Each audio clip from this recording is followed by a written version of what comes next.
Sup guys, yes, I'm doing the pivot. You maybe have seen it in the colors of my logo right now. They're in the SUPRA colors. And in the first 5 minutes of this video, I want to explain why I'm doing this. Maybe you learn something about yourself. Maybe you learn something about YouTube and you learn something about crypto. If you want to skip it, I'm doing a timestamp in the video description. So let's start with why I did this pivot. First, imagine you're a teacher. You've prepared a banger lesson. You will think, yeah, they will give me applause at the end of this. This is the best lesson I've ever prepared. Then you enter the classroom and nobody's there. Would you boot up your computer, load your PowerPoint presentation and start speaking? No, you're not an idiot. You wouldn't. You would leave the room and maybe be sad for a day. You see, I've rarely gotten this much engagement like I got on my 2 SUPRA videos. And this is why I think this might be my audience. So for an unforeseeable time, I will do more videos on SUPRA for the audience and for the people that wrote these comments, of course. The second point, you will meet 2 major groups when you enter the crypto space. You will meet the ones that talk about crypto and mostly the money-making part of it. And then you meet the other group, and these are the Bitcoin maxis, and they talking about the monetary revolution part. There's rarely a mixture of both. Mostly that's because the Bitcoin maxis go like, hey man, just buy Bitcoin, it's absolutely no problem man, you're still early. I bought mine at 200, but you can buy yours at 100,000, it makes no difference. Well, screw you guys. No, it's not the same. It's not the same. You got in early and of course you fight for your project that you got in early. Latecomers want a piece of the cake. And they also want this feeling of being part of something big when it's still small and unknown. And so all these small communities grow for these small cryptocurrencies. And SUPRA is still very young. And I also want to be at the beginning of something new and something big. And this looks very promising. And the third part, to be honest, this is what crypto is all about. You're taking risks. So if you put your money into a stupid meme coin, of course you have a lot of risk, but maybe it pays off. And this is what YouTube is also all about.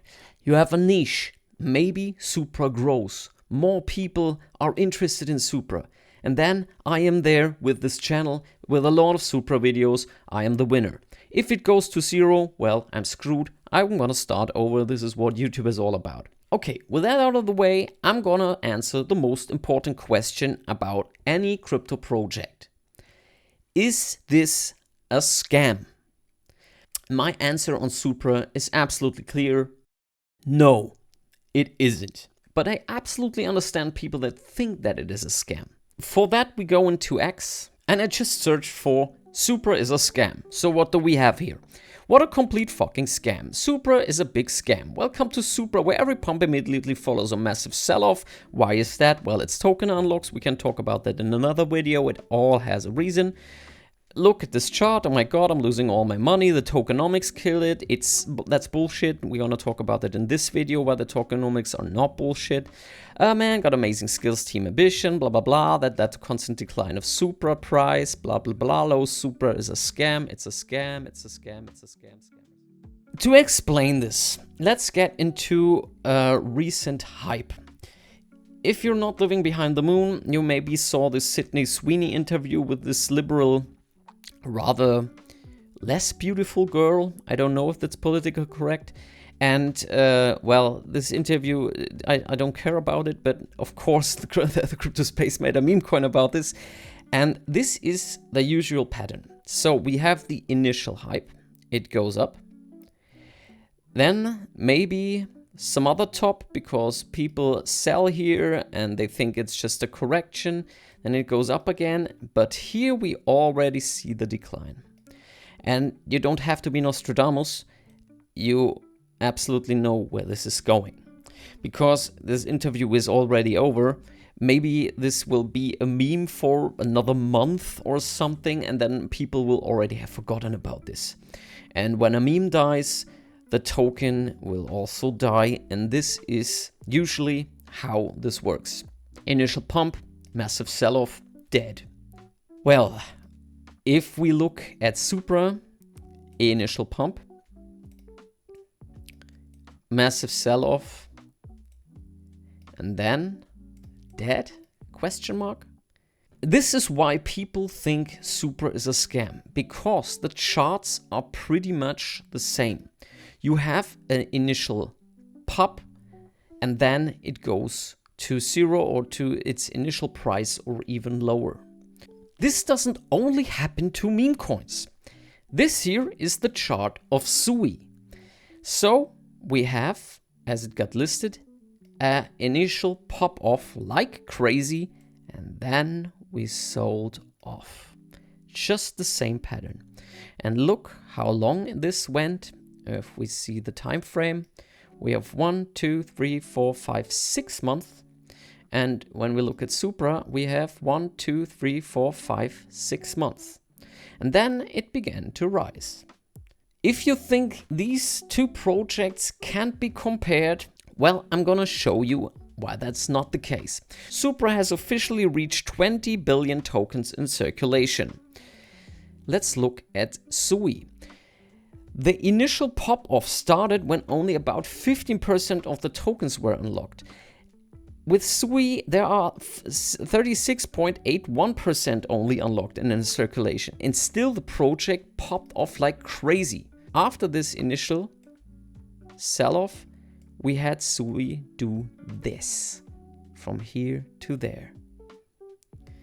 Is this possible for SUPRA? Yes. Is this possible for SUPRA? Yes, it's also possible. But what is the difference?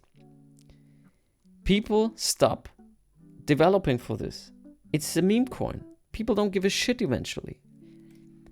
Here, people build. And what is happening on SUPRA? Well, I can tell you. People build. Let's look at something not concerning building, but engagement. I asked Grok, concerning social media or X engagement, on which place out of all crypto projects is a project SUPRA from SUPRA Labs. So, what can we read here? Mid-tier, 200 to 1 million followers, engagement, blah, blah, blah, SUPRA's position. With 307k, so mid-tier, SUPRA ranks in the top 50 to 100. So from engagement alone, SUPRA is in the top 50 to 100. And now we go back to here and we look at SUPRA. It's, oh, that's satanic. Holy crap. 666. Okay, it's 667 again. Phew. It's at place 667 by market cap, but from engagement in the top 50 to 100. Well, there might be some potential to the upside. Am I right? So let's get back to the posts. From Super Liquid, I already talked about that in my last video. You blink, in 150 milliseconds, SUPRA builds 6 blocks. That's 45 blocks a second. If you don't know, Bitcoin builds a block every 10 minutes. SUPRA builds a block so every 150 milliseconds. Is this good or is this bad? It has downsides, but it also has some huge potential. With this many blocks being confirmed in this time, you can have some applications you can't have on Bitcoin.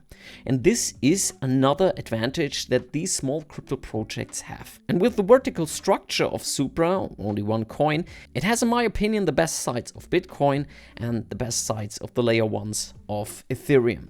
We go to the next post. This is a post from SUPRA Labs themselves, and why I put this in this video, well, let's listen to it. What is the biggest problem in Web3? Well, blockchain economics are broken. What do we mean by that? Well, you know, even Bitcoin is going to have some problems. Once block reward subsidies are over, you're supposed to survive off of transaction fees? Really? That's going to be tough. I'm not throwing shade at Bitcoin. We love Bitcoin, of course, right? Two things. Yes, we love Bitcoin. It's so important for me that Joshua Topkin, one of the big hats from SUPRA Labs, is not throwing poop at Bitcoin. They love Bitcoin. This was something very important to me, that the SUPRA guys are all Bitcoiners as well. And the second thing what he's talking about. At one time, Bitcoin only lives off its transaction fees. So the miners don't live from discovering new blocks and getting the block reward from there. They get the money from confirming transactions. This is a problem SUPRA will solve. But do you know when this is? He's talking about the year 2140. This guy is not planning for 1 year, not for 5 years. He is actually planning for 100 years. These guys do not play the short game. And if we look at the price, I'm absolutely certain that the SUPRA guys don't give a crap about the price right now. They want to develop. The downside of this, of course, we cannot paint everything in white. If the price stays low and it goes lower, people lose trust in this thing, and this is a huge problem. We need to bring buyers back. But they already have a solution for that, and I'm talking about that in a minute. The SUPRA team is connecting with its community all over the place. They have community videos all the time.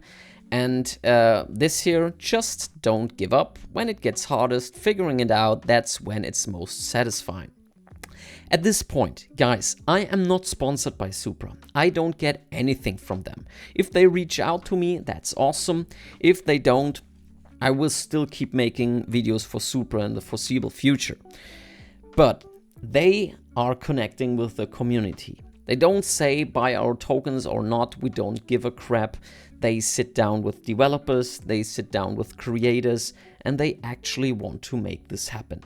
Another post that caught my eyes. Just checked out the SUPRA Labs forum from Q&A, and I've got to say that every question was handled with real depth and clarity. And this question is an important one. It is about a Coinbase listing.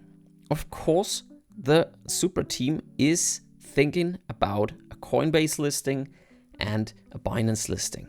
What they are saying here is that the move structure, so the move-based environment that SUPRA is built on, is right now not compatible with Coinbase, and so it will take a while. I don't think that's the full truth, but they got an answer and they plan these big listings. And when those happen, we're gonna see some price action. I'm certain about this. Josh said he'll frame the block number of SUPRA's first revenue from autobalance on his wall. Revenue will be used for SUPRA buybacks and hopefully token burns. From experience with blockchains like BNB, it works. SUPRA can pump from blah blah blah blah blah. How the price will go up. So what is this post about? It's about token buybacks. Token buybacks are price action. It's artificial, but this is maybe something that SUPRA needs right now. It needs some price actions. And when the team decides to make a token buyback, they will artificially pump the price of the token to burn some of them. So not only the price from buying the token goes up, also it gets more scarce, and so the price goes up even more. Maybe this will bring the price action that brings more people in, because if you don't have buyers, if you don't have holders, you won't get builders, and then a project dies. In my opinion, some price action to the upside is something SUPRA really needs right now. So yes, I'm doing this pivot. I won't only make videos about SUPRA, but expect maybe each second video from me is about SUPRA. If you like this, please let me know down in the comments, and please share this and maybe post it on X, and please let the world know that there is now a new SUPRA channel. So guys, keep your heads up, and I hope to see you in the next one. Bye.